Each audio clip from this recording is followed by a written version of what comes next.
Il était une fois, dans un étang tranquille entouré de grands roseaux et de nénuphars flottants, une petite grenouille nommée Lila. Contrairement aux autres grenouilles de son âge, Lila était très curieuse et rêvait toujours d'aventures au-delà de l'étang. Tandis que ses amis se contentaient de sauter d'une feuille à l'autre ou de chanter sous la lune, Lila passait son temps à observer le monde extérieur. Les papillons colorés, les oiseaux qui volaient dans le ciel, et même les enfants qui venaient parfois jouer près de la rive. Un matin ensoleillé, alors que la rosée brillait encore sur les feuilles, Lila dit à sa maman « Maman, je veux découvrir ce qu'il y a au-delà des roseaux. L'étang est beau, mais je sens qu'il y a un grand monde dehors. » Sa maman sourit doucement et répondit « Ma petite Lila, le monde est vaste et parfois dangereux. Mais si ton cœur t'appelle, alors un jour tu trouveras ton chemin. N'oublie jamais d'écouter ta petite voix intérieure. » Ces paroles restèrent gravées dans l'esprit de Lila. Quelques jours plus tard, Lila remarqua un papillon aux ailes dorées coincé dans une toile d'araignée. Effrayée, mais déterminée, elle bondit courageusement vers lui. « Ne bouge pas, je vais t'aider, » dit-elle. Avec ses petites pattes, elle libéra délicatement le papillon. Celui-ci, reconnaissant, battit faiblement des ailes. « Merci, gentille grenouille. Je m'appelle Émeraude. Si un jour tu as besoin d'aide, appelle-moi, je volerai vers toi. » Lila était ravie. Elle venait de se faire un nouvel ami. Un matin, alors que le soleil se levait, Lila prit une grande décision.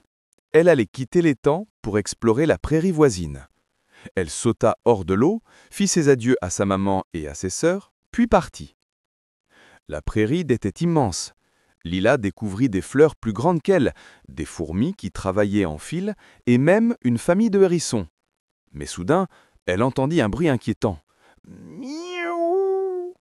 Un chat s'approchait. Lila, tremblante, se cacha sous une grande feuille. Mais le chat la repéra. Alors qu'il s'apprêtait à bondir, un éclair doré surgit. C'était Émeraude le papillon. Il vola autour du chat, lui chatouilla le museau et lui fit éternuer. Profitant de la distraction, Lila s'échappa.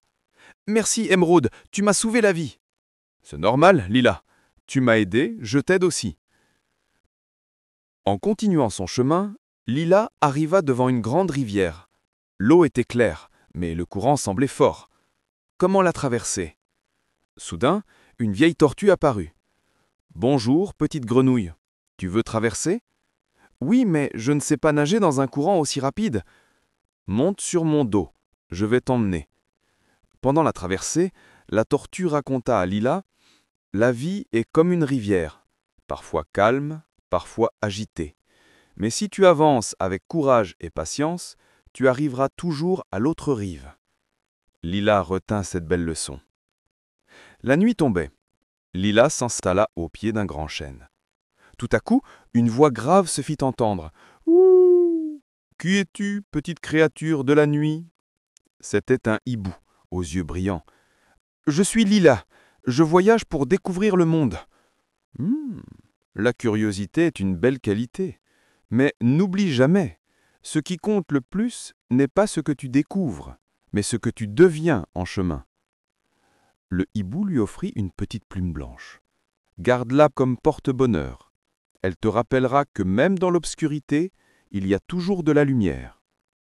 Lila serra la plume contre elle et s'endormit, le cœur apaisé. Le lendemain, Lila arriva près d'un village humain. Les enfants jouaient dans un jardin. Curieuse, elle s'approcha trop près et un petit garçon la vit. « Oh, une grenouille, je veux l'attraper !» s'écria-t-il. Les enfants commencèrent à courir derrière elle. Lila sauta encore, mais elle était fatiguée. Au moment où elle croyait être capturée, un grand chien du village aboya et fit peur aux enfants. Ils abandonnèrent leur poursuite. Le chien s'approcha doucement de Lila et dit avec une voix amicale « Ne crains rien, petite. Tous ne comprennent pas qu'il faut respecter les petites créatures comme toi. » Lila réalisa alors que le monde était rempli de dangers, mais aussi de protecteurs inattendus. Après plusieurs jours de découverte, Lila décida qu'il était temps de rentrer chez elle. Elle avait appris tant de choses. Sur la route, elle pensa à ses amis, le papillon courageux, la tortue sage, le hibou protecteur et même le chien bienveillant. Quand elle revint à l'étang, Sa maman l'accueillit avec des larmes de joie. « Tu as voilà enfin, ma petite aventurière, tu as grandi !» Lila raconta toutes ses aventures aux autres grenouilles.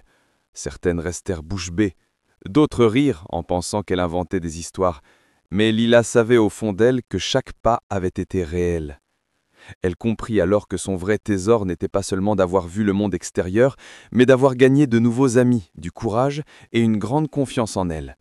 Chaque soir, quand la lune brillait sur l'étang, Lila s'asseyait sur une feuille de nénuphar et regardait le ciel.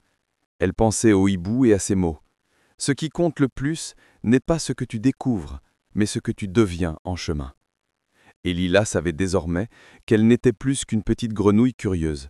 Elle était une véritable aventurière au grand cœur,